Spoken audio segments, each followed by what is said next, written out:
paper magic will survive like the heat death of the universe, and will... Oh, it's a smuggler's copter. Would you like to crew this? And then it crashes because they don't understand arithmetic. All your cards belong to me. 2 minutes into macing him in the eyeballs, I switched to pepper spray. He's like, yeah, it's all right, refreshing. And went back to the mace. Magic is dying. I'm done. Selling everything. I might be a hoarder. And yes, I don't have the crayons or glue to explain this to you right now. What, are you gonna die twice? Oil will be worthless before magic cards will. well, okay, Dr. Man. That's Mr. Dr. Professor Jason. Hello, everybody. Welcome back to Brainstorm Brewery. This is a full podcast this week. You heard it right. All four of us, myself, Cass, DJ, Jason, coming at you. I was going to say live, but it could be live for us. But you Russ said Steve. coming at them, and that was enough to... You didn't need to say anything after that. That's weird. We've got a lot to talk about this week. It has been a busy week of Magic, and I say a week. It's really just been a busy, 48 hours of Magic. We had events over the weekend. We had a weekly MTG stream that dropped some bombs that we are going to talk about in the form of upcoming bans, it seems like, for Pioneer and possibly Modern. In the middle of an RC season coming up on a Pro Tour in just a few months. There's a lot to talk about there. So we're going to dig into that, all the announcements Wizards made. We're going to get into the Eternal Weekend that's coming up, and cards to look for. Cass has been deep in that format. So that will be fun. You got picks of the week, breaking bulk as always. So let's dig into it. Welcome in to Brainstorm Brewery. This is fun, the four of us, huh? It's not often. I want to thank Jason and Cass for putting out the two-person show a few weeks ago. Props for that. People seem to really like it, and when I was in the moment, I didn't feel like we put anything of value out there, but I guess I just kind of entered a flow state, and Jason and I just riffed for 3 hours, and we made a podcast out of it. That's how The power of a good podcasting editor. should be. It's all about the flow state. Well, think about it. Like, this used to be kind of the rage when GPs were a thing, and they were looking to kind of the early days of getting content creators. The concept of doing a live podcast thing. And I'm just not sure that's the same vibe, right? Like, if you were up on stage trying to do a podcast, it would be very different, right? There are some people that still do it. Like, I know some of the comedy podcasts still do it. People seem to like them, but Yeah, the dog. they almost feel like live all Yeah, the they feel time. like live productions of Rocky Horror Picture Show, where like the audience is very involved, and that, like, to me, is not the vibe. I don't want our audience to speak to me ever. Well, that's what I'm saying. At that point, you're not really doing a podcast. You're doing a performance for a crowd and recording it. Right. You know, which, I mean, look, obviously small differences, but yeah, it's nice. You can try things that you can just be like, that didn't work, cut it. Right? You can never really do that. You're like performing on a GP stage, you know. Obviously none of these are necessarily a thing anymore, but you look at Game Nights Live. I don't know if people have ever watched one of those productions or been at a Magic Con and seen one, but they rehearse that thing down very deep, like hours long rehearsal, including the crowd work, right? Like they prep everything they're do, and they really put on a performance for the crowd. Corbin, you said like in the middle of a sentence. We're going to have to start this whole rehearsal over again. You just don't have the performer's Just mindset, roll. you We'll know? splice it in the edit. We're gonna use AI for Corbin's face anyway. You know, speaking of AI, Sports Illustrated got caught creating fake AI generated profiles that they were going to publish AI generated stories to. And I think that might have broke me. Like, when I was a kid, I used to frame Sports Illustrated's, my favorite copies, my favorite issues, and hang them up around my room. That's how into it. Probably unsurprising that I later became a sports writer. It's weird though. That's called Sports Illustrated, but it's just pics of women in bikinis. It's so weird. Yeah, those actually weren't the issues I had framed, though, Jason. It's water Sports Illustrated. The water is just implied. Yeah. Anyway, that's just my recent sad. The AI is coming for me. DJ, I hear you've been enjoying a break from Magic, so we want to welcome you back. Obviously, you came back, and all the news blew up with the weekly MTG stream. So what have you been up to? I was gone for a week before Thanksgiving, but the reason I was absent last week from the podcast was I drove down to New York City to buy a big collection. So, I mean, I've been absent. Work. but also The answer is work not- there. yeah. That's You the can just say reasonable. New York. I can't, though. You Like, can't. He's in New York currently. Yeah, so if you say New York, we know. If you say you're driving to New York, we're like, oh yeah, he's driving to New York City. It's like going to Utica. Every time you say it, though, I just hear the New York song, Empire State of Mind, I think it is. New York. So New York City is only slightly better. You live in fake New York anyway, right? I would be so much happier if we just cut it off like a tumor. If we just chopped off Long Island and let it drift out. And But then we the would lose Atlantic. national treasures like Pete Davidson. Rich Hagon is a source of good stories, though. Cass, I hear you have one. Yeah, it was at GP Denver, I want to say in like 2014 or 2015. I'm either incredibly hungover or incredibly stoned. I can't really remember which. And it's very early in the morning, and I stumble out to the hotel restaurant.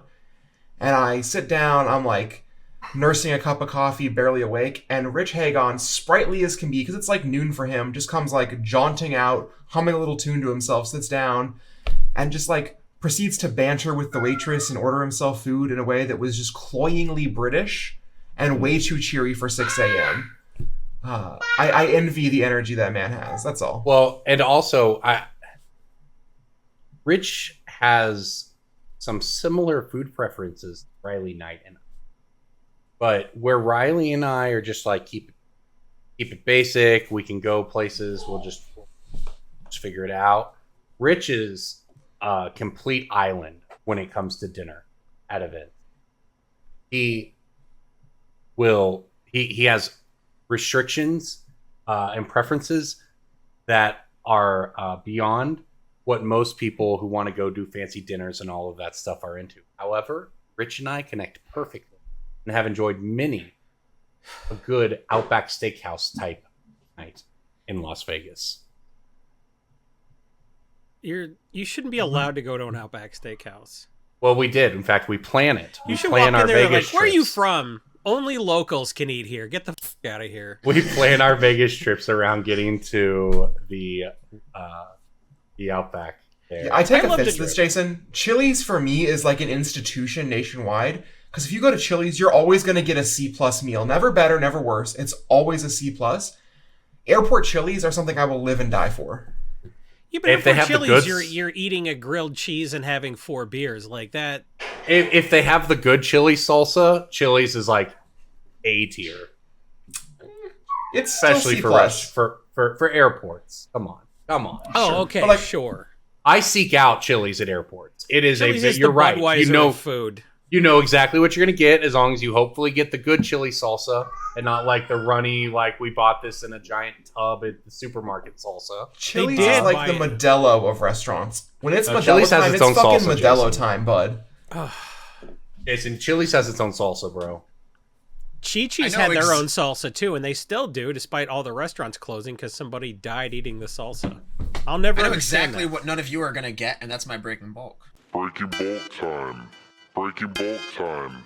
Break. Oh, yeah, breaking bulk. There's so much good stuff.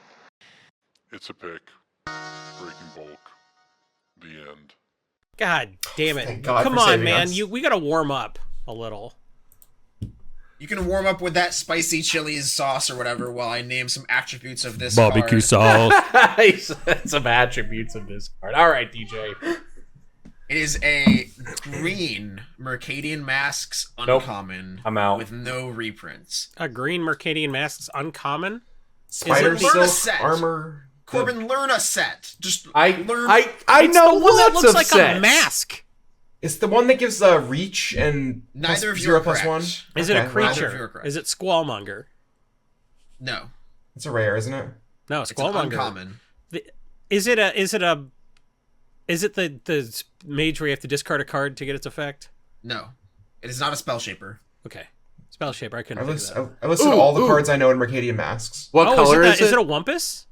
What color It's is a it? Wumpus. Corbin, it's what color cards have people been naming so far? Don't know. Here's some He bread- doesn't know. Is it Humpus Wumpus?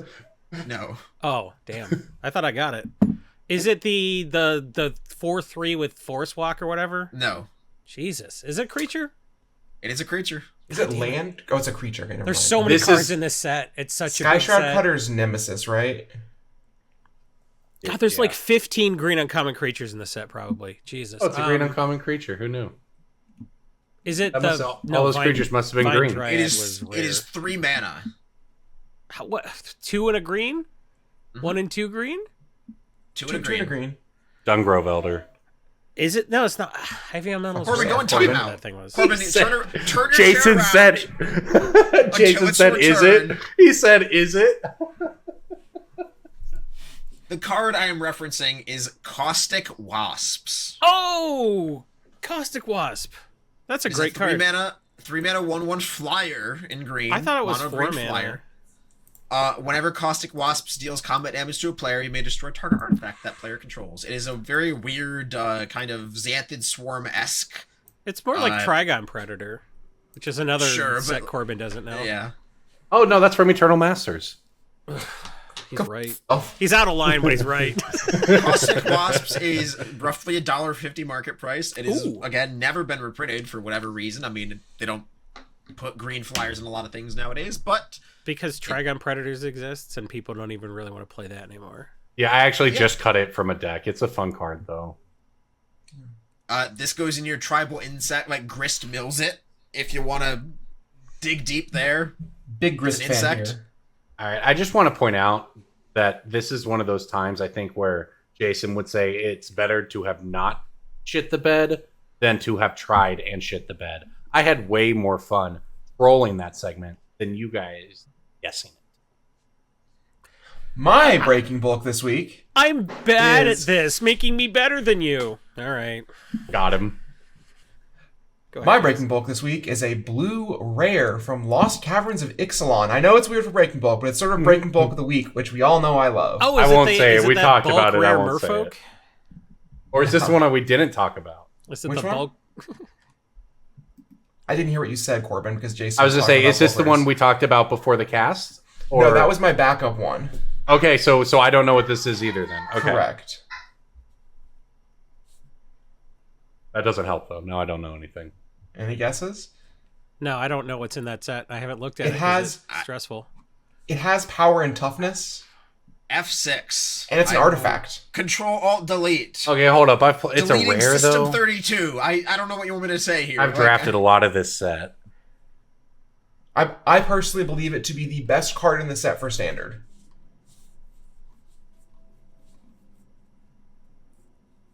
All right. I'm taking this as my W here. It's Subterranean Schooner. What's the shoe? Sure. It's a blue and a colorless for a vehicle. Oh, the Crew cost schooner. of 1. With crew cost of 1. Yeah. Whenever it attacks, one creature that crewed it explores. You have had a notably- consistent history cast of like identifying vehicles like way before everybody else. Vehicles are broken. They're really strong. They're Especially when they so have a crew good. cost of 1. This card gets crewed by Rafine, the other best card in standard. hmm Yeah, this card is extremely powerful. I saw people the best better than Smuggler's Copter accolades I saw for this. Smuggler's Copter is way better than this card, but Smuggler's Copter is also like them missing really high on a vehicle design for like the first set of vehicles. Yeah. Smuggler's Yeah, Copter like- is the skull clamp of vehicles. And obviously the formats are so different. It's a blah blah blah. But I agree with you. Copter is But like notably, the top a line of what a 2-drop can be. A 3/4 dodges cut down, go for the throat, doesn't get hit by laydown arms or Elspeth's Smite. Like all the cheap removal in the format just kind of misses it, except for a braid. Mm-hmm. And it gets that value going. I stuck this Cards right like- into my Merfolk Commander deck. Yeah. Cards like $1.50. If you got them in their pre-release kits, pull them aside. If you need some for standard, get them sooner than later because this card is really good. I've been playing a bunch with it on Moto in standard leagues. And it's just kind of a must kill on site. And a lot of the things you have in your deck to do it, don't do it. Sure. Nice. Did not know this card existed, but I will default. Well, since we're doing green uncommons, mine is from World Wake. Is it Bestial the Menace. untap one? No. Colony Heart Expedition. No, that's not World Break. Never mind. Is Quest it for the Gym it's- Blades. Quest for the Gym Blades. Quest is what I was for thinking Renewal of. was the one from World Wake. Right. And that is like $6 because it's Bug Nutty with elves. Was that what you were talking about? Is that it? No, I didn't pick a $6 card. Shit. Leatherback Bailoff? No. wish. I don't even think that's a pick. It's been printed so many times. Yeah. World And they Wake made like Uncommon. the 5/4 World Wake rare, Green that's better. Uncommon. Jiraga Caller, whatever. The Jiraga Warcaller is a War rare, Caller. and is also No, the like, mana, the one that makes mana. Oh, That's Hairbaz Druid, which is also a rare. Oh, you're right. Shit. yeah. Is it? It's a green. It's a canopy non-creature. cover? It's canopy cover. I love World Wake. great It's one of my one. favorite Buck. sets. $1.50. Yeah. This Enchanted card used to creature- be- Yeah, go ahead. This card to me used to be one of like the definitive breaking bulks. Yeah, And it kind of died off for yeah. a while, but now I feel like people have forgotten about it again, and it's sort of gotten good again. Yeah. Remember It's this when? and Alpha Authority that are the two Yeah. really Oh good. my Yes. goodness, Like, Alpha Authority, yeah. Yeah, I was gonna say, y'all remember when? And this is so I don't want to boom too hard here, but there was a real like good old days of breaking bulk, not in terms of like the game, but just in terms of what you'd actually find picking. You know, Yeah. Yeah. like there were just so many like actual $4 or $5 uncommons you could get out of some of these sets.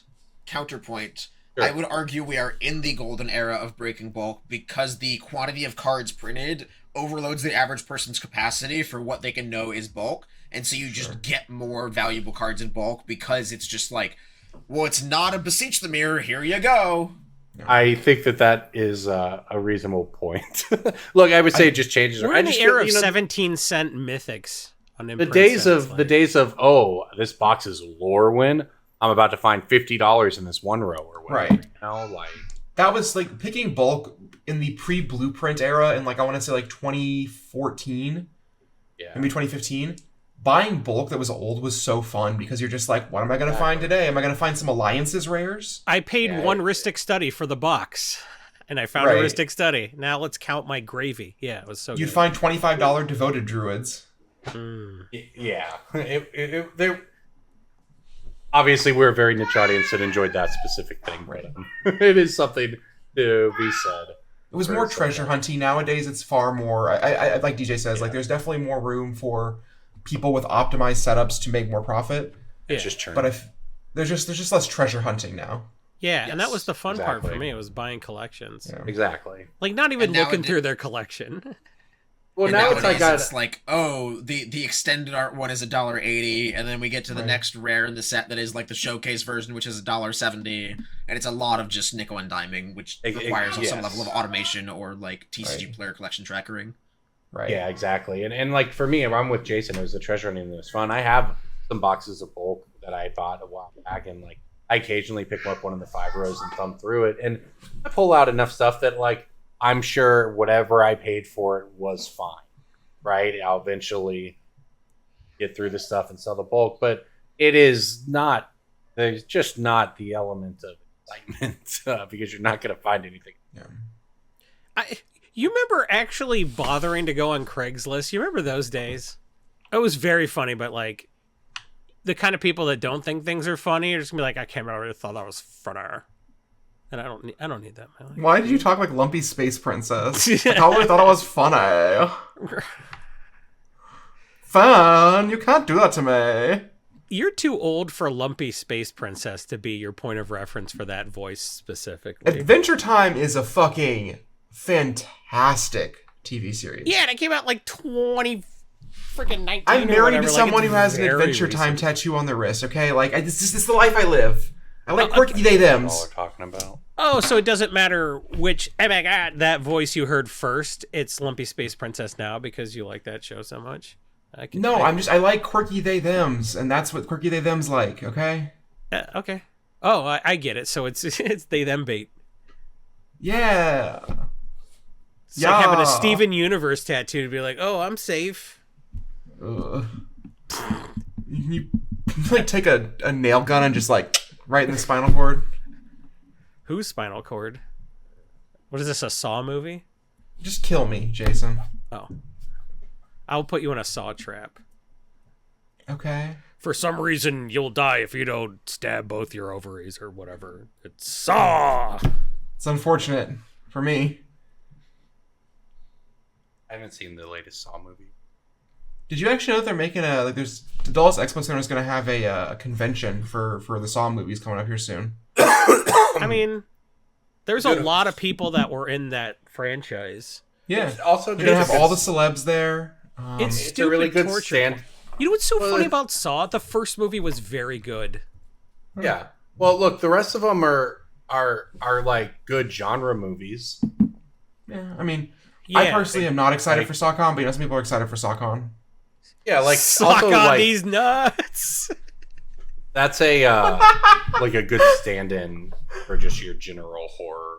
Oh, Corbin hasn't got the joke yet. I'm totally gonna get my wife with SawCon. Just moving past it. Just moving past it. SawCon. I'm gonna get her with it. I I've been refuse. trying to D's nuts her all week, and she's too clever for me. I'm getting her with SawCon. SawCon. It's a convention coming to town. Yeah, for the Saw movie movies. SawCon. That's so It's a messed horror up. movie convention. I'm That's a so getter. fucked up. That's so fucked up. What's fucked up? Trying to D's nuts my wife? Oh, I'm sorry. I'm trying to keep my marriage spicy. What do you do besides let your children run around screaming to keep your marriage spicy? He was in the showers. He was in the shower screaming? Is that your version of a gotcha? Actually, my son wasn't running around rampant. He was in the shower screaming. He was stationary. Did you? Actually, he having- wasn't running around. He was pulling the legs off of a fly, okay? So... He was having a good time. He was just in there playing. All right, you should go check out those after hours we just recorded it. And you should check out YouTube to see why DJ has that look on his face like he's a fucking librarian who's sick of pointing at the sign. Just... I shushed you, I pointed at the sign. I don't know what to do at this point. And while you're at YouTube, like this episode. We need that kind of shit. Like, the algorithm is burying us. Please help us. Well, It's $0 one of my sons to thumbs up this episode. Thanks so much. One of my kids' YouTubers was saying don't like this episode and don't subscribe. So maybe that's the ticket these days. I don't know.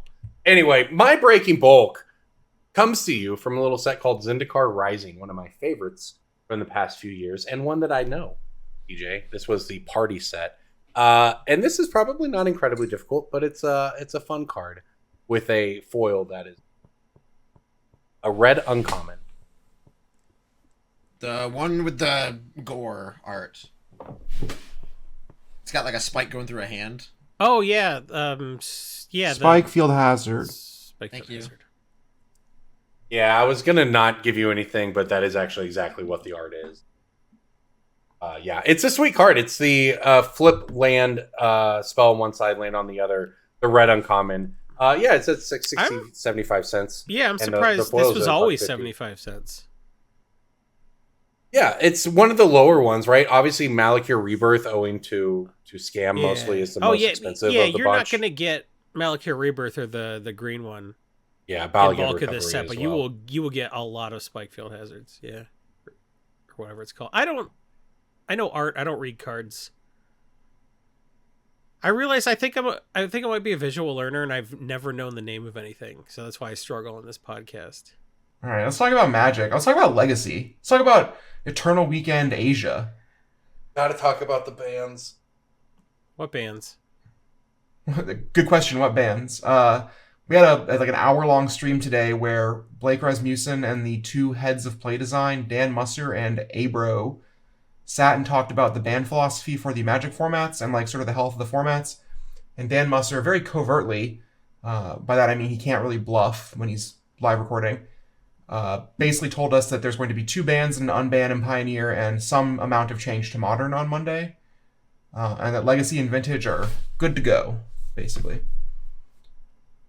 Pretty cool that they're doing a pretty big shakeup in Pioneer 11 days before the RC. TCG players has allowed 21 days for delivery, by the way. So we're going to have card availability issues. Last week we talked about that with Rodney, right? No.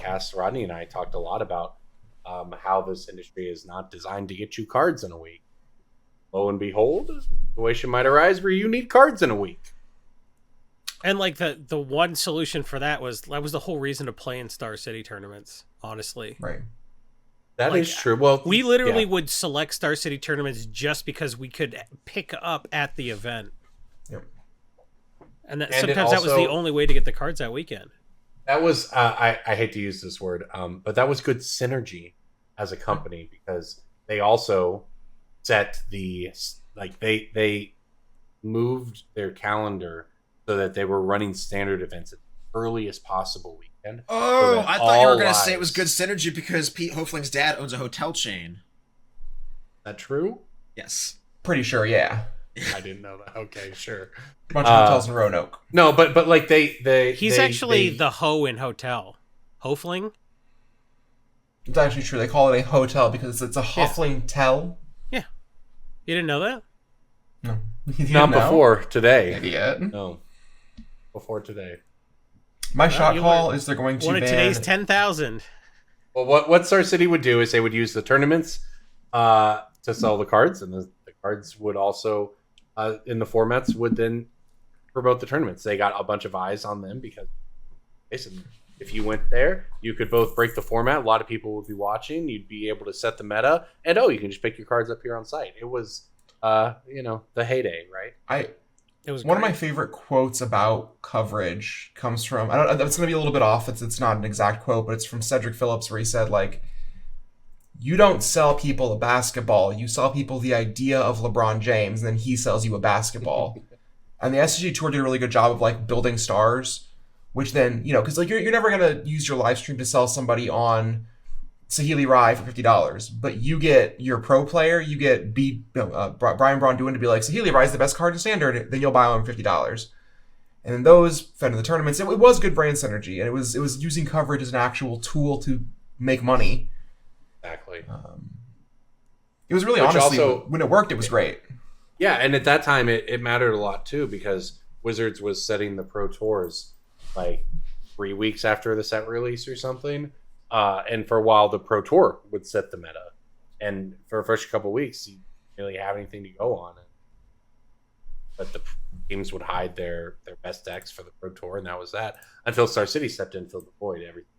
Magic has, of course, over the entire 30-year history, just become faster and faster in terms of information. And that was then, and here we are now, and you get everything you need to know with an arena on a week. And last weekend at the Regional Championship, in South America, the finals were 2 combo decks from Lost Caverns of Ixalan. That was in paper, in Pioneer, a week after the official set release. So that's wild. Imagine the scramble they had to get everything. Oh, you're just going to the LGS and buying boxes at that point. It's like, we just Most need likely. to buy boxes in South America are expensive. I know. Yeah, but there was definitely likely... there was exactly one person playing Amalia combo. And I think 5 people were on the Discover combo that won the. My like point to left bleachers called shot is that in Pioneer we'll see Geological Appraiser and Karn the Great Creator banned. Modern we're gonna see Fury banned, and we might see an unban. I don't know what the unban in Pioneer is gonna be, but my like hope on hope, prayer on a prayer, modern unban is Green Sun Zenith. I don't think they can do that while they also ban Fury, but Punishing Fire, please. Oh, give us Punishing Fire. Please, Punishing Fire. I missed that card. That's so much worse than Fury, right? That's just like a direct downgrade. I played it in Legacy. That's how much I like Punishing Fire. So one of the big things they talked about on the stream, actually, that Dan and Abrar talked about on the stream, was one of their big ban list philosophy things comes in terms of power level, tournament attendance, and fun factor. Cards that, like Splinter Twin, they're probably never going to unban because it's just not interesting or fun. Punishing Fire, I think, fails the fun test for most players. Mm-hmm. Which that's like a big thing to glean from this stream today, is that like that's something they consider. Punishing Fire is not an interesting card. It's a good card, arguably. It's very but it's not interesting. It just gives me a bunch of stuff they can do with very little counterplay. What's not interesting about that? And it's a loop. I think before today's stream, I could have seen it getting unbanned, but I think that like public announcement of philosophy really does kind of put it on the. That's really insightful. I feel like there's I'm clearly speaking from a non-competitive Magic player outlier here, but like there's so much more hate for it now. Like there's so many more ways to nuke the Grove of the Burn Willows. There's so many more ways to like get it out of get Punishing Fire out of the graveyard when it's in there. Like the problem is if you're using cards and resources in your deck to stop their like basically low opportunity cost loop, you're just losing to the rest of their deck. Also, losing to Punishing Fire takes a long time and feels terrible. Right, sure. Like it takes like 10 minutes to lose to Punishing Jund unless they have a nut draw. I guess that doesn't feel bad in Legacy if you take. Don't you Tempest like was the also punishing fire. lose to like Ren and 6 alts the same way though? Like Yeah. Right, but Ren and 6 I think leads to more interesting games in like the first 4 or 5 turns of the game. Like a game where Ren and 6 is being attacked and like that's what the game's about, I think is interesting. okay. I managed to never learn anything about Modern at any point the whole time there's been Modern. Well, it changes every 6 I months. think the reason Ren and 6 was so miserable and honestly way too good in Legacy is it's too easy to protect, and so games were never about attacking Ren and 6, it was about resolving Ren and 6. Plus Ren and 6 in Wasteland is completely as you can imagine. Oh my god. Yeah. Yeah. Just Shauna's Tidebinder, though. I played a match What one about Birthing time. Pod? Tell me that speak sweet whispers into my ear about Birthing Pod being unbanned.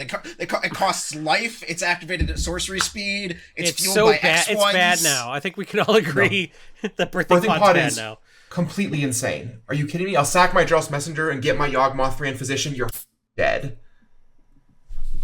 Listen, nobody wants Birthing Pod back more than me. I have a tradition every BNR to buy a place of Birthing Pods and then sell them. It's just like my tithe to the gods. I'm an EDH player. I'm like, Birthing Pod is just a bad Vanifar. I can see why you'd say that. Green Sun Zenith to me is the like toolbox card they could unban. The worry with Green Sun Zenith I think is that it makes Titan too good. I think they wanted people to play Cord and be happy. Yeah, Chord's a little underrated these days. It still sees play, don't get me wrong, but like only in the Yawgmoth shell really. Do you think they don't want people doing Dryad Arbor both? I mean, that was one of the reasons they banned Green Sun initially, was they cited like it was too consistent, but like I think it's the right kind of toolbox enabler, and Birthing Pod is the wrong kind. Does the weird double shuffle rule get Green Sun like any negative points? It might actually. There's like weird intricacies in the rule book of like you search for the creature, you shuffle, then you shuffle the Green Sun Zenith in, and there's you like trigger their Kosi's Trickster twice. Yeah, it's weird. Probably is like someone's gonna mention it in a meeting and they're gonna be told like shut up, but like that's I think might be the extent of it. Just some dude holding up a big sign printed out of Kosi's Trickster, like, I matter! Somebody, green sunning for Dryad Arbor sounds like a great way to the Fury even harder. Right, like if Fury stays legal, they can. Green Sun is probably totally safe. If they ban Fury and unban Green Sun, it's like probably a problem.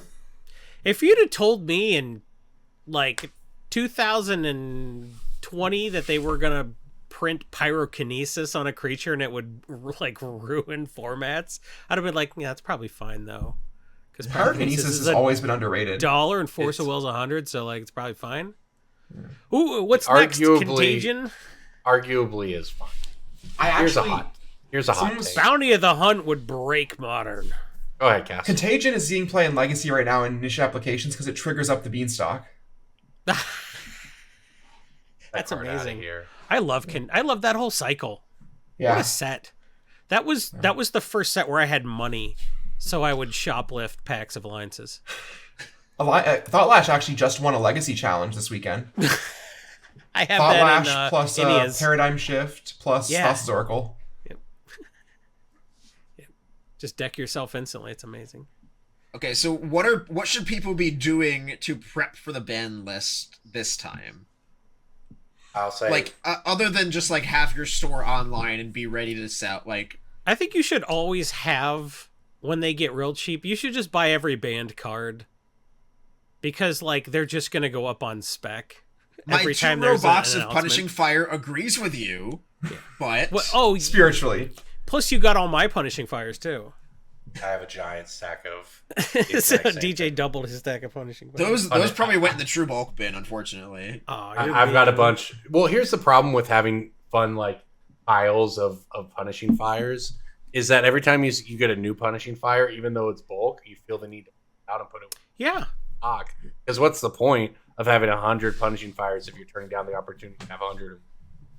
Yeah. Anyway, I have a lot of Punishing Fires too. I own 0 Punishing Fires, so give mine back if they're in bulk, man. I'll pay Jason, you can $5 buy per them back. 1,000 on Punishing Fire. How about that? Buy them back, Jason. At bulk rate, you heard them. They're true I'll bulk. give you $5 for 1,000 copies. If you want to go find them all, be my guest. Yeah, all right. I get away from my kids for a couple of days. Yeah, let's do it. There you go. He's volunteering to I'll come ride the sort cards train for free. over. He's gonna come to you at his own expense to sort cards for you. I'm gonna get a bunch of punishing fires, and I'm gonna look like Oh a fucking yeah, genius that's someday. value. That's value right there. It's only been printed 3 or 4 times. I actually think I do own 4 Punishing Fires now that I think about it. I think I have a playset of Japanese foil signed copies from when I bought my buddy's Japanese foil lands deck because I couldn't sell them because they were signed. So I might have Punishing Fires. I might have lied to everybody. You lied on a podcast. The I'm worst kind not- of lying. I'm not interested in signed Japanese foil punishing fires. You can talk. Let's make a sale on the podcast. Won't be the first time Is it's that happened. interesting to people? Lure Jason into a false sense of security and then take his Jason money. sold his collection, now buying cards live. I bought cards the next day. And my wife was like, "What the?" I went to the LGS and came back with like precons and cards, and she's like, "What the?" I was like, "I sold my inventory. I didn't sell my deck stock. the inventory. I have more money now." The Ixalan precons, pretty great by the way. Yeah. This is sort of like one of the first times that WotC's really given us a real idea of what's going to be happening in the ban list announcement. And if you watch the stream, Dan Musser No, does... wait. It's the first time they've given us a real idea on purpose. They do it On plenty purpose. of time by accident and through Well- mishaps and through bungling.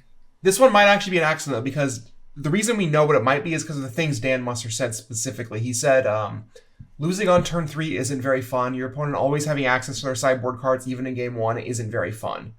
Karn the Great Creator and Geological Appraiser are that the is cards to do very that. specific. Yeah. I don't think he was supposed to say that, but maybe he was.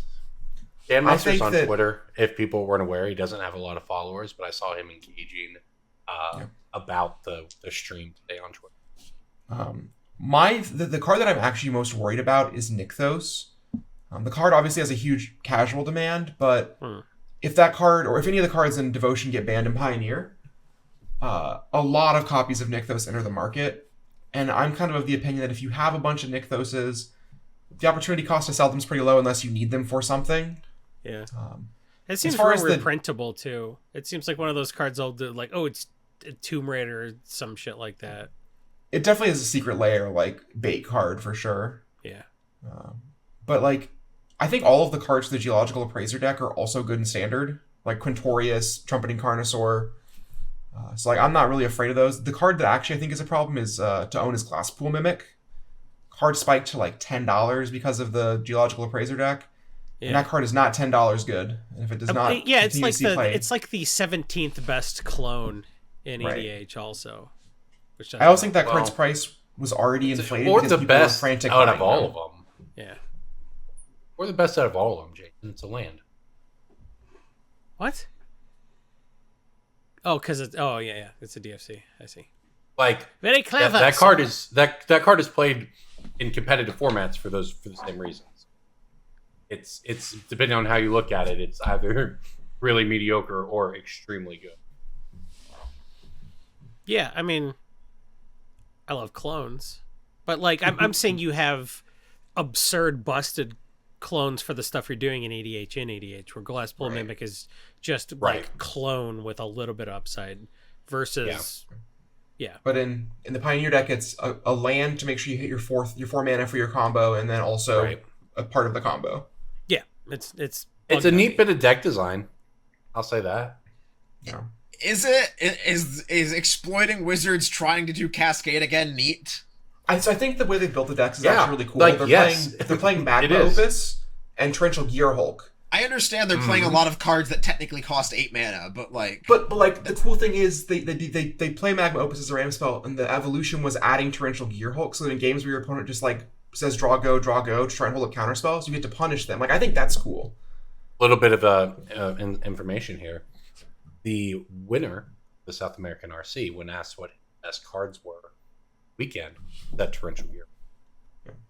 That wasn't in the initial builds of the Cascade deck. It's kind of like when Hogak it's a started huge playing- innovation. It sounds yeah, it's adding Hovermere to the Cawblade deck. I get it. I don't think. I mean, if you fundamentally like, when you're like, is it cool to exploit the cards that Wizards printed? I mean, yeah, isn't that like what competitive players want to do? That's I think literally I think the it's entire fucking- point. Yeah, I think I it's think fucking awesome. Hogak was dope for the time it was around. Like it was really cool. I think Eldrazi was fucking cool too. Yeah. Like, It's one of those things where like you want to have a huge impact, but you don't want to make everybody have to change all of their plans to deal with you. Well, don't get me wrong. I like emergent gameplay when cards do cool things they're not supposed to, but like there is a level of like responsibility of how did this get through, I think. Yeah, Well, especially when it comes to a that's a mechanic different like Cascade. conversation. but I think it's a tough balance to try to aim for rock, paper, scissors and not have rock, paper, scissors plus like a fourth thing that everyone has to sideboard against. I think the card that actually is a miss for me in terms of like how this get through is Trumpeting Carnosaur, because it is just a straight up ETB and you can flicker it and like there's just a million ways to get value off of that card. To me is the miss. Geological Appraiser going into Eldritch Evolution, going into like 3 more Appraisers and eventually a Doomscar Giant. I see how they missed that one. But like Carnosaur to me is the one where it's like, what happened here? Like where there has to be like an internal evaluation of like, where did we miss this? A pushed card, it seems more egregious than a pushed interaction. Right. But also like Quintorius sort of like, do you think the people at R&D were thinking about Clever Impersonator when when they printed Quintorius? Probably not. And no. That's the kind of thing I can let pass. But Trumpeting Carnosaur to me really is egregious. Right, because I remember we were looking at Geological Appraiser when it was previewed, and we were having all these Jimmy Neutron brain bursts, and then we read, oh, cast, it's fine. Right. But all the clones you cascade into are cast. And like that's like the broken part. Discover is really repeatable, actually, even a way that Cascade wasn't. Yeah. I drafted a kind of an experimental deck the other day. I had like 4 or 5 1-drop flyers, and then 5 of Atali's Favor, the 3-drop enchant, +1/+1 trample, and discovers 3. And I legit had a turn where I went Favor, Discover into Favor, Discover into Favor, Discover into a 2-drop or whatever, right? Like it was. I also went 7-1 in that draft on Arena. It was very fun. It's giving Cold Snap draft. Yeah, that's exactly it right there. Rippling away. Zoomers, ask your Alexa what Ripple is in MTG for context. There's the Zoomers know Ripple rats. No, they don't. Ripple rats was... Hi, I work for EDH Rec. Yes, they do. Like, we know who gives a shit about... Or whatever. People who were born the year that Ripple Rats cards got printed are like 16 now. No! Don't say that.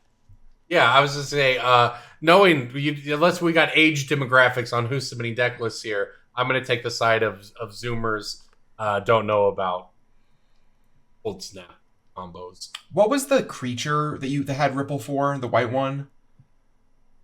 I didn't play that. I'm looking this up for the sake of the podcast. I wasn't playing Magic then. A creature with Ripple 4? Yeah. Do you gain life or something, ETB? I don't know. No, so it's Surging Sentinels. It's a white and 2 colorless for a 2/1 first strike with Ripple 4. There was a GP, I believe, where I think Craig Wesco had like 7 of these in his draft deck. That's silly. That seems a pretty Craig Wesco likely story. Just making like 3 first strikers is berserk at a base rate. Oh man, that's funny. Imagine being Craig Wesco and fucking first picking that card and getting 1/15th. You either feel really... I've had not exactly that experience. I mean, like, we've all had if you draft a lot, you take a card early, you think it's really good, and then you start to notice that you're getting them really late, and you're like, well, someone's wrong. Yeah. I sure hope it's not me. Oh, mine was what's There's an 88% chance it's me. Yeah, mine was Modern Masters 2. It was I drafted I think 7 or 8 Vampire Lacerators on day 2 of Vegas. And I was just like, I hope they don't play an X3, and they did. Turns out they did. That's the 2/1 flying. It can't block Vampire. It's the 1 mana 2/2 that does 1 to you every upkeep unless your opponent's at 10 or less life. So a 1/3 game's fucking over. Yep, that's funny. I've also done the same thing with original Innistrad draft. I had like 6 Cloistered Youths. Yep. Cloistered Youths. And then they would put Bonds of Faith on it, and it would flip into a 3/3 that can't do anything. It just kills me. Yep. Limited used to be better and worse with things like that. I've had a lot of conversations with people about limited, and people like the reason we remember certain draft formats so fondly, like Innistrad. Innistrad, Jesus. Maybe it's not that Innistrad wasn't the best draft format. Maybe it's that its quality compared to the sets around better. And these days, most sets are of a pretty high level for drafting. My opinion is that Innistrad has actually aged worse than some of the other sets around that time. I think the set from that era that has aged the best, that I think is still the most novel play experience, is Rise of the Eldrazi. Restored. Okay. Okay, Rise so of the Eldrazi. Big fan of Rise. That's my GOAT limited format. Innistrad Limited was when I was beating Ray Perez in ones. Limited, and I will never do that again, so I would like to go back to then. Hold on to that one. Yeah, right? Look, Dude, it's so cool that Ray went to my LGS. He's such a great fucking Magic player. I think there are things to... That's Rookie of the Year, Ray Perez. Rookie Ray. I think that some of the things that Innistrad, if we're talking about it, enabled that were cool is the concept of limited sort of mini combos, right? You had Invisible Stalker, Butcher's Cleaver, I think it was. You get your 4/1 unblockable. Yep. Definitely. There were lots of, obviously, travel prep type decks. The idea of building in little mini combos to your draft format is something that I think persisted, and in some ways maybe adding it. Bonds of Maybe Faith. more Bonds of interactions. Faith was like one of the most brilliant designs of 2011. Yeah, for Like sure. a card that was a buff sometimes, but also just killed their thing sometimes. It was just like mind blowing. One of I had a PTQ win where my top 8 draft started with Angelic Overseer into Invisible Stalker, and then pack 2 I got a Butcher's Cleaver, and it just like didn't have to think the entire top 8. Innistrad, you know what? I take it back. I love Innistrad. It's perfect. It's aged perfectly. Easy format for children. Werewolves did not age well either, by the way. Oh come on! It took them 10 years, and they came up with the day-night mechanic to fix it. Well, Day Night is a good mechanic, but unfortunately, as Is someone it? who has a werewolf commander deck, I think it Is for it? werewolves it works. It works for No, for it's werewolves. actually Gruul. I've been playing Standard, and my opponent plays a day-night card, and I'm just like, oh great, this shit I have to keep track of now. That is true. Look, I'm not gonna like for werewolves though, given what they had to work with and needing to make them somewhat compatible. It is a good mechanic. It's a lot better than their first stab at it, right? Yeah. But as someone who has a werewolf deck, it's just really unfortunate.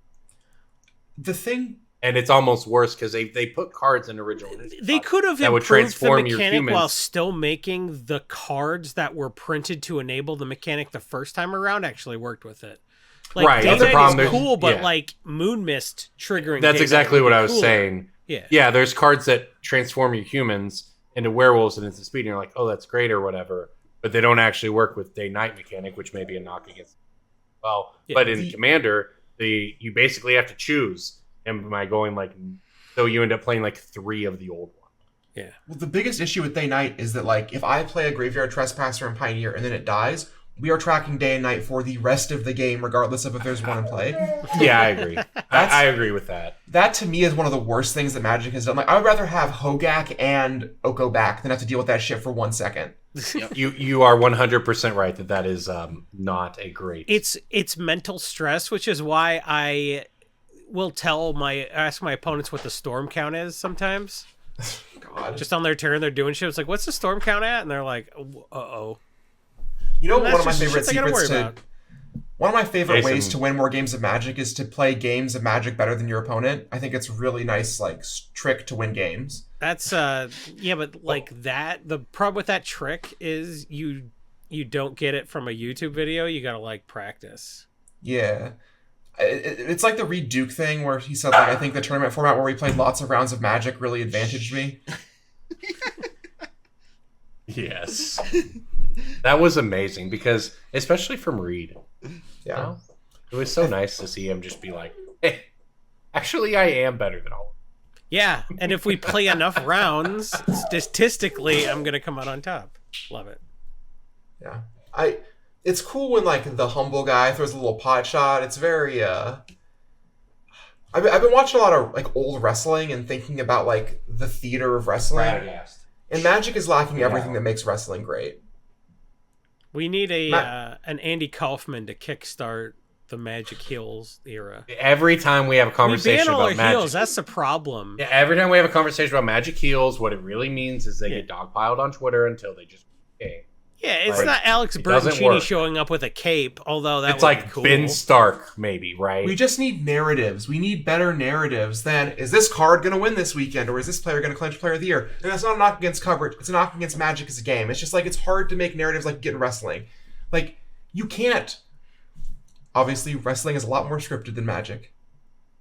Like, you can't make beef happen in Magic that's organic. Yes, you That's to can. say- I hate everybody. I have so much beef. It was very organic. The kind of people who succeed at the Pro Tour are not often the kind of people who carry beef that plays well on camera. Right. None of it plays well on camera. That's definitely a big part of it.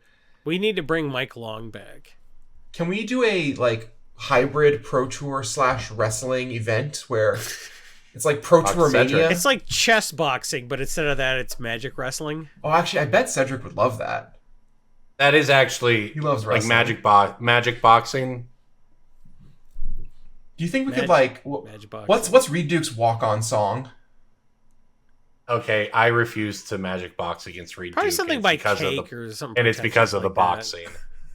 that. I don't know, Like if you went 3 rounds, look, if you went 3 rounds of boxing, 3 games of Magic, an amazing little show. yeah, but it's like game of Magic boxing round, game of Magic boxing round. So you're getting shots to the fucking head, and you're gonna like do Of worse course. at Magic. It's very Reed Duke's fun. That's the walk-on song idea. is E-Pro. That's what I'm saying. You just get the shit beat out of you, then you get the shit beat out That's of you. why chess boxing is Yeah. a real thing and not just a Wu-Tang Clan song. P. Sully's walk-on song is definitely a Wu-Tang song, by the way. Most Magic players, I'd probably feel comfortable like Magic boxing, but not Reed. And it's because of the boxing. All right, so we've spent a lot of time in this cast actually talking about competitive Magic, which is always fun. And Cass has been deep into Eternal Weekend. Pioneer Modern side myself, following the I'll be there RCs. vending.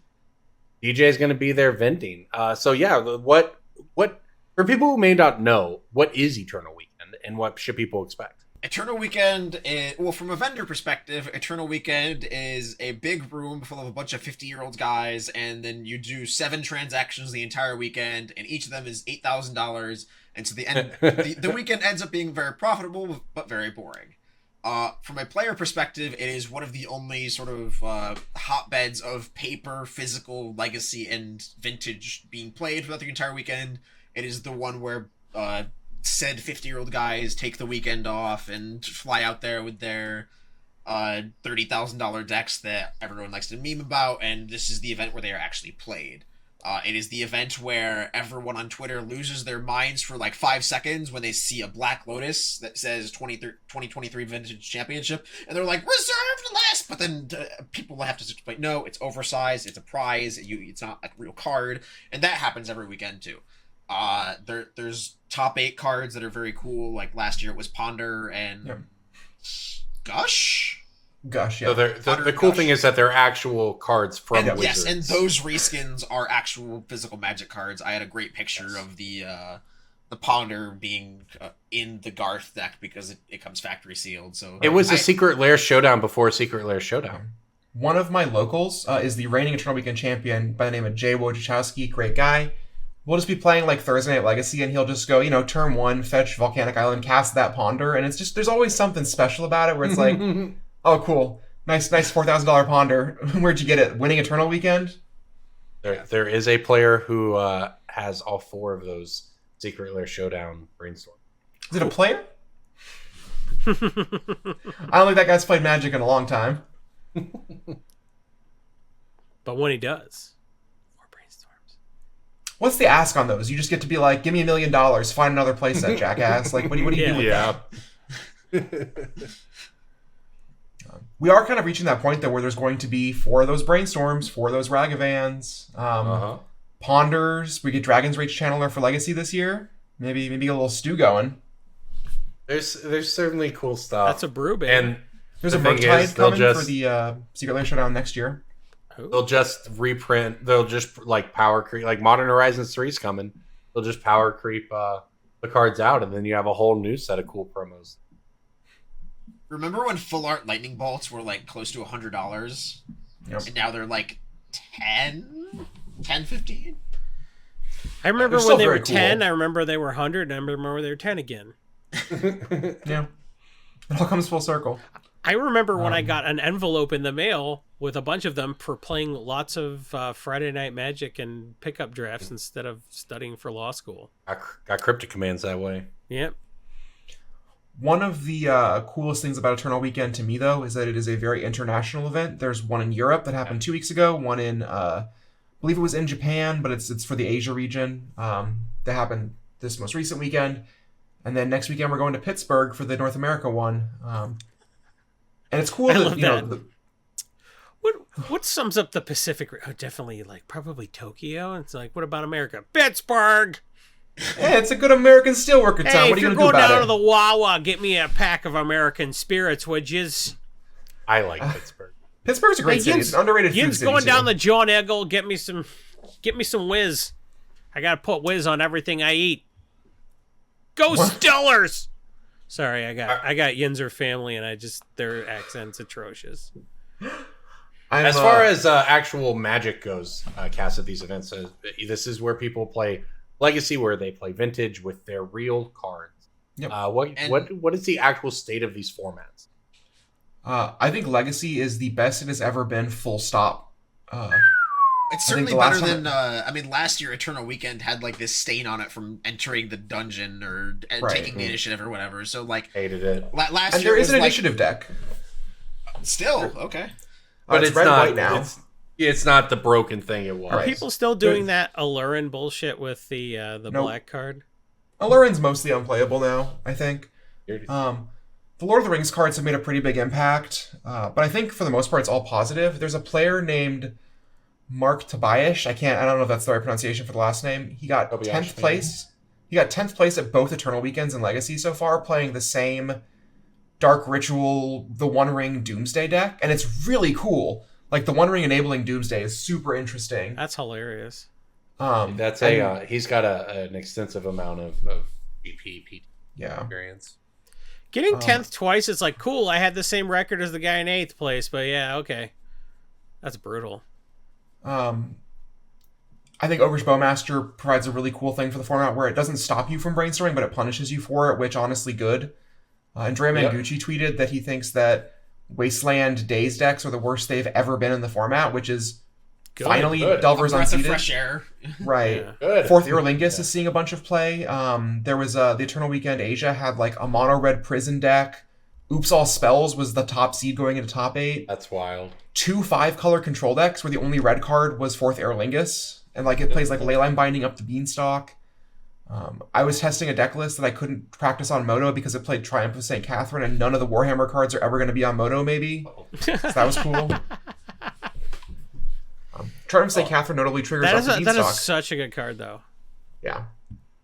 A lot Well, of that that kind of- Warhammer stuff was really pushed, even for EDH. Yeah. Yeah, so not having your full Legacy metagame available on PGO is a nice little classic throwback to Legacy. Old Legacy. Yep. Notably also, Poxwalkers might be relevant for Vintage, and I guess we'll find out. Poxwalkers. Vintage and relevant usually have another. Vintage is also really fun right now. I've been playing a little bit. I'm borrowing some power to play. I don't know. It's just cool to see like the really high power formats being the ones that are balanced for once. The cool thing about like Vintage also is that nobody who has Vintage cards gives a shit if you show up with like 100 proxies. Well, this is like the one This event event where they they're there. might. Oh This is yeah, the not one event where Eternal. they're You're not Eternal Weekend, yeah. But I'm just saying, But like yeah. in general, people They who won't have care Vintage if you shit play it really out in just the want to lobby. play Like, Magic. if you bring Right. proxies, they will happily play some games with you and educate you on the format in the lobby. They just want to show their deck off. Yeah, They just want which to play is- the game. Hey, I get. Yeah. I mean, Kevin Crone is local to me, so like seeing the stuff he gets, like all the custom different winter treatments and on like all his play sets of cards and stuff like that. It's just watching his deck play is fun. Yeah. Just because how meticulous he is about like tweaking every little aspect of it. Well, and if you're someone who likes Magic, it legit is cool seeing how much history there really is in it. Yeah. It's good that it exists, but like also it doesn't need to be accessible to people who played Magic for 15 minutes. Yeah. It is cool to see that Luris got unbanned in Vintage and like is a part of the format in a way that seems pretty healthy. The first card ever to be banned in Vintage being later unbanned is like just deeply funny to me. Well, I mean that's what happened with Bitter Blossom in Modern, right? Yeah. Luris, notably, even with the companion errata, still basically is free if you draw a Black Lotus. Right. Yeah. Black Lotus buys it. You play it for 3 mana, then you replay the Lotus, and you're to break even. Yeah. All right. Well, before we get out of here this week, then that leads us directly into Pick of the Week. Pick of the week, pick of the week, pick of the week. Time for the pick of the week. I'll start things off with a little creature card. I've been going deep on it. I finally, after many years of Merfolk, kind of being my thing, I finally built a Merfolk commander deck. I got the blue-green Ixalan and upgraded from there. It's been really fun. So I was looking at a bunch of these creature type matters cards. One that's been climbing is Haunting Voyage from Aldheim. It's 4, 2 black, sorcery, choose a creature type. Return up to 2 of that type to the battlefield. If this spell was foretold, return all of that type. Woo. And look, Foretell then costs 7 on the backside. Foretell, you can put it away for 2. We've seen a lot of these cards, Kindred Discovery type cards, that can be worth a lot of money. I like this thing. Yeah, typal It's stuff. kind of oscillated between $4 and $6, and it's currently climbing up to 7. So I think this thing's on its way up to 10. I would like to think having a set specific mechanic would shield it a little bit against reprint, but like at this point, there's nothing matters. Yeah. Nothing is safe anymore. I have a card from the Wilds of Eldraine Enchanted Tales sheet. Nice. It is something that was $20, $30 for a very long time due to low supply. Finally got a kick down to $5, and I think eventually, again, asterisk on the reprints, but if it goes without it, it will continue to see demand because it's that kind of card. Primal Vigor is $5. Yeah. Notably, That's too cheap. It's too cheap. Honestly, all of the enchantments that got that treatment are too cheap. Like, they all seem too cheap to me. But Primal I Vigor's think a sick one. I think you do have to be a little selective with which ones you pick. Like some of them were just really, really low supply. Like Aggravated Assault is never going to recover. Right. Greater Oromancy, I think, is also toast. Yeah, Primal Vigor, I think, being the $5 doubling season when doubling season is $40 is very healthy, and I think it will still be very healthy as a $10 to $15 version of doubling season, provided they don't give us 6 more doubling seasons within the next. I was going to 6 say, what years. about when doubling season is a $15 version of doubling season? I like Primal Vigor a lot, specifically because it is that kind of like group hug card, and it makes games more interesting. And, notably, Card Kingdom right now has $5 copies, and Card Kingdom's $5 copies are not the same as TCG Player's $5 copies because you can buy Card Kingdom store credit on the secondary market for significantly cheaper. So those are really $4 copies. $4 copies of Primal Vigor is something that if you said to me like a year and a half ago, I would have said you're crazy. Well, I wouldn't have said you're crazy given the state of the world, but you know what I mean. Like that's so cheap for that card. All right, Cass, what are you looking at this week? I'm looking at Lavinia Azorius Renegade for a couple of reasons. I went to buy one the other day, and the card had a direct premium of about $4, whereas regular copies are about $2. I went again to look today, just to have this be my pick. The direct premium is $13 now, and a copy has sold at that price. What? Which means that all the people who just like match prices of last sold are going to be matching that.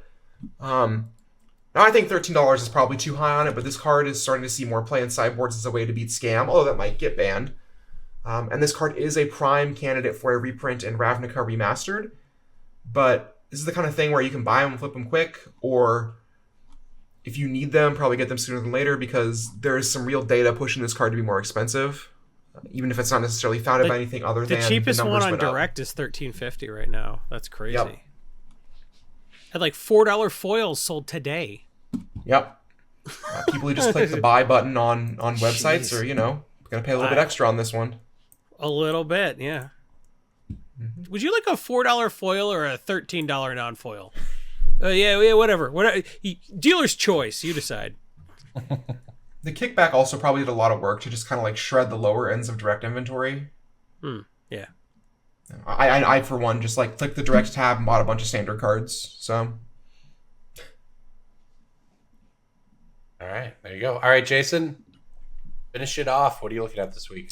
Oh, yeah, I'm looking at Fallout because the most popular Fallout deck, of course, is Mr. House President and CEO because you get to roll dice. So, dice stuff is in play now. There's a lot of good stuff in like Baldur's Gate and the Baldur's Gate precons and that kind of stuff. There wasn't a ton of dice rolling outside of that, so a lot of that stuff is in play. So you're looking at stuff like Ancient Copper Dragon going up from the absurd price it was before. It's like $70 on Card Kingdom right now. I'm looking at Comet Stellar Pup because not everybody is going to immediately look at stuff that's not like 100% obvious that it's legal in EDH, but like, yeah, Comet Stellar Pup's 100% EDH legal.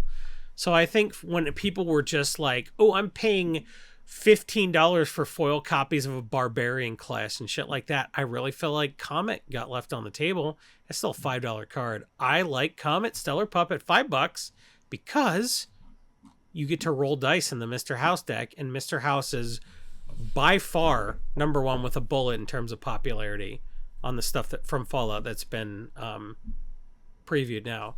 So if this is the one deck where you roll dice that's actually EDH legal and not some like unset thing, play the legal unset card in it, Comet Stellar Pup. Comet is also a card that I'm considering playing in Legacy. That's how good that card is. It's it's fun. If you roll a 6, you get 2 more rolls. What could be better? Yeah, there's like a lot of games where you just play this card and it doesn't really matter what you roll, you're just ahead. I think unsets are my universes beyond. You hate I them? can't stand that. I can't. It's not that I hate them. I actually really liked the like one I was like really down for, whatever the third one was. But I hate these these uncards being legal. Yeah, they should have really just kept them all silver border. They won't sell any. They would. Sell They any had the full art Shocklands. Are you telling you buy unsets for the lands and then you play them? That worked for the third one, and by the fourth one there were 15 full art lands. Yeah, they shouldn't have done a fourth one. Right, yeah, well, or a fifth one. They should do one every 10 years, and we're not due for a fourth one. Well, if they weren't legal in Commander, there's no like. I don't imagine you can get a product line passed through Wizards Man that is not legal in Commander at that time for sure. Just saying, like, I now they maybe shouldn't have made it as a better, but or made them all Commander don't fucking legal. make I it. don't know. Yeah, I don't know. Maybe, but then again, maybe it's slightly. But you're right. I had no idea that card was legal and whatever. Yeah. Small little tangent on the end of that. The Ravnica original Shocklands are super, super toxic, and you should not buy them if you were considering it. I mean, in reality, most people that were considering them buying those cards have already quit Magic. But like, wow, like that. Like that is the target audience for those cards, right? The fuck like, you got against only Rob playable Shocklands. Alexander, sir? They're the only playable Shocklands. Every other Shockland is unplayable.